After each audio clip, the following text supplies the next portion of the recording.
Don't worry about it, just a gas station, ought to slow them down. We're on our way to Revere Road, meet us there. I don't have time to argue, Connor out. Hello, this is Intense Gaming TV. My name is Steven, and today I have a review of Homefront for PC. Kaos Studios and THQ have teamed up to make this futuristic shooter all that it can be. Kaos Studios outsourced the PC version to Digital Extremes, who are responsible for ports of Unreal Tournament games and BioShock. Did Kaos, Digital Extremes, and THQ make a great new game? We're about to find out. The scene is America 2027. Leading up to it, Kim Jong-il, supreme leader of Korea, dies and his son takes over reign. He unites North and South Korea, which become the Greater Korean Republic. The new Korea forces neighboring countries to surrender. Ground war breaks out in America, and Korea takes most of it, killing thousands of innocent people in the process. You are the resistance. You are trying to stop them. You are Robert Jacobs, a pilot that both sides of the fight want. Obviously, you end up with the resistance, and that is where it all starts. To me, the story was refreshing. It felt different than most modern shooters. Call of Duty has the same storyline it's had for years. This one takes a different route. This could be due to the change of setting, but even with the small changes like setting, it can refresh a storyline and make it feel like a new experience. Something not seen too often is the show of emotion from the characters. The characters express their emotion about what they see or hear, especially the female in your squad that doesn't shut up about what she sees and how she doesn't like it. This emotion can get repetitive and annoying. That doesn't bother me too much because at least it is there. The inclusion of emotion gets you really attached to the resistance and makes you want to fight for them. The gameplay honestly felt a little half-assed. Although running, jumping, shooting, and knifing were all really smooth, there were a lot of not-so-smooth moments. When climbing up ladders, jumping off buildings, and opening doors, just to name a few, you would be delayed. Sometimes it wouldn't show up and you would have to repeatedly go back and forth to the ladder or hole until it would work. On top of that, it wouldn't let you climb ladders until your entire squad had already gone up entirely or most of the way up. This also happened when going through entryways and trying to crawl under low spots. You would just hit an invisible wall until you moved out of the way for the others. The battles that you start or encounter are really fun. They normally require you to shoot fast and move fast from cover to cover. It can become hard to move when 2 or 3 enemies lock onto your cover, so you have to be quick. Though this is fun, Connor, your squad leader, always takes the best cover. If you get to the location first, you cannot continue until Connor can get it in the perfect spot that you wanted. At one point, I was behind a barricade trying not to die, and I couldn't figure out why the team wasn't advancing. Once I moved, it allowed Connor to get in that specific spot, then allowing the rest of the squad to advance. Although there are some flaws, the single player offered a large variety of things to do. You got to run an unarmed tank truck thing named Goliath, fly helicopters, run and gun, blow the crap out of enemy tanks, and snipe. There's a fair amount of interacting as well. You are able to chat with a lot of the people you meet in the various camps and villages, and you can find collectibles, which are various pieces of writing and other items in which you can collect. Although there is tons to do, the game is incredibly short. The single player portion lasted me just over 3 hours. I looked for collectibles and tried out nearly every weapon I could, as well as dying a fair amount, and I still finished all 7 chapters in just over 3 hours. The Steam achievements have made it clear they wanted to play the single player more than once by creating challenges for you. Although that may add some more hours to it, the initial campaign is just too short. With $50 invested, I didn't want to lose my money on this campaign, so I hoped that the multiplayer would offer something I could play for a while. Homefront is tied to Steam, therefore you must use your Steam account to play multiplayer.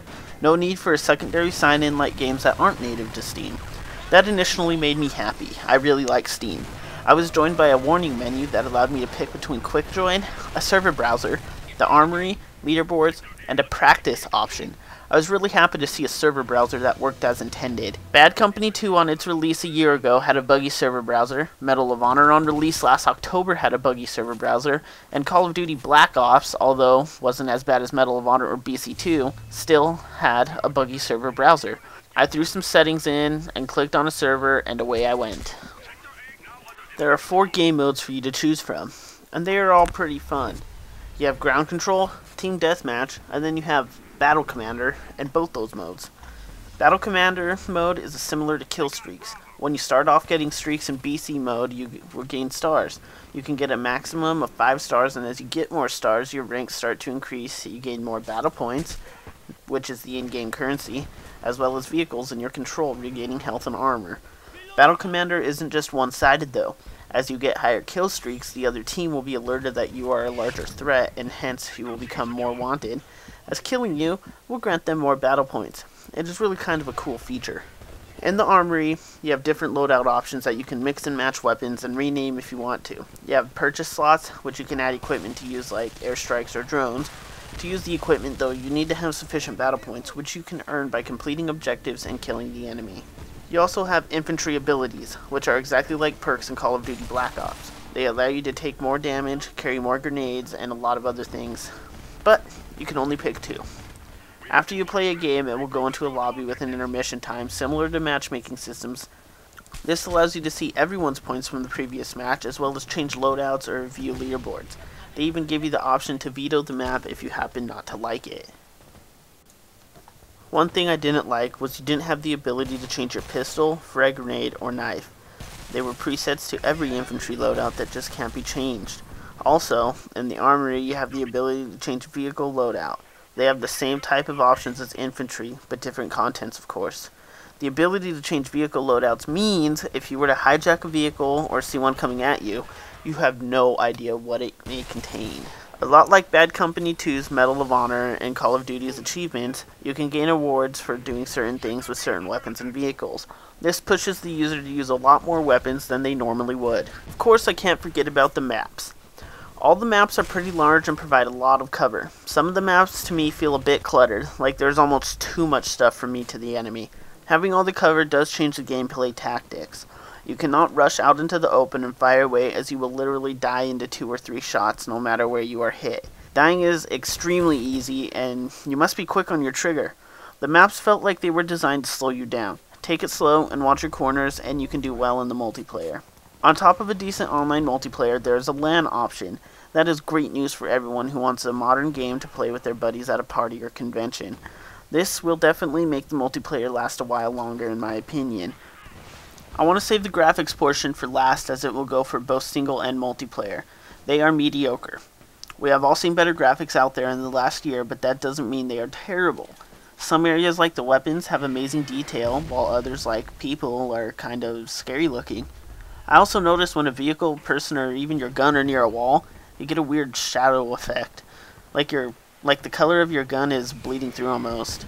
It is something strange and obviously not supposed to be there. You can see some of it in the video. Homefront's campaign reminded me a lot of Half-Life 2, although it was super short. The multiplayer felt like an experience I haven't gotten in a while. A healthy cross between Bad Company 2 and Call of Duty Black Ops. As for the graphics, they were on par with most of today's games, but could have really pushed the bar. Upscale the graphics on this game could have made an amazing visual experience. The landscape and cities just begged for it. I give Homefront 7.5 out of 10. If you really want a different multiplayer experience, then it might be worth the $50, but I feel it would be better at around a $35 price point with the short-ass campaign. Don't forget to check out our website and register at www.intensegamingtv.com. Thank you for watching our latest Intense review.